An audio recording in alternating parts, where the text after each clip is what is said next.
ఒకరోజు కాకి ఇలా అంది, నేను కావు కావని అరుస్తున్నాను, నా అరుపు ఎవరికి నచ్చట్లేదు, నేను నల్లగా ఉన్నాను, నన్ను ఎవరూ మెచ్చరు మనుషులు, కోకిల్లా పుట్టినా బాగుండేది అని అనుకుంటుంది.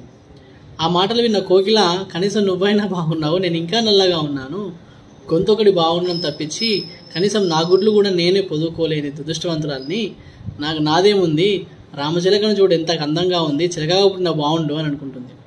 ఇప్పుడు చిలక ఆ మాటలు విని, మీరన్నా బోబు బయట ఉంటారు, కనీసం నన్ను బంధించి మనుషులు పంజరంలో వేస్తారు, నన్ను బంధిస్తారు, నా లైఫ్ ఏం బాగుంది, నెమలి లైఫ్ చాలా బాగుంటుంది అని నెమలిలాగా పుడితే బాగుండు అనుకుంటుంది. అప్పుడు నెమలి ఏమంటుందంటే, ఈ మాటలు విన్న నెమలి, మీ లైఫ్ అన్నా బాగుంది, కనీసం నేను ఎగరలేని శక్తిలో ఉన్నాను, కొంచెం మంచిగా ఉంటారు, నాట్యం చేస్తానని చెప్పేసి, అంతేగాని మనుషులు నన్ను చూసి వెంటాడి చంపుకొని తింటారు, కాకిలా పుడితే డే అంతా మంచిగా ఎగిరి సాయంత్రం వచ్చేసి గూళ్ళల్లో మంచిగా ప్రశాంతంగా పడుకునేదాన్ని, కాకిలా పుట్టిన సరిపోతుండే, దేవుడా నాకు ఈ నెమలి లైఫ్ ఎందుకు ఇచ్చినావు అంటాడు.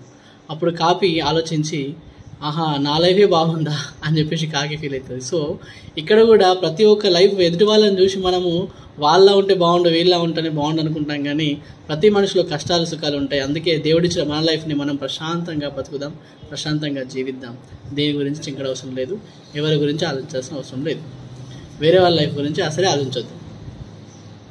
Thank you.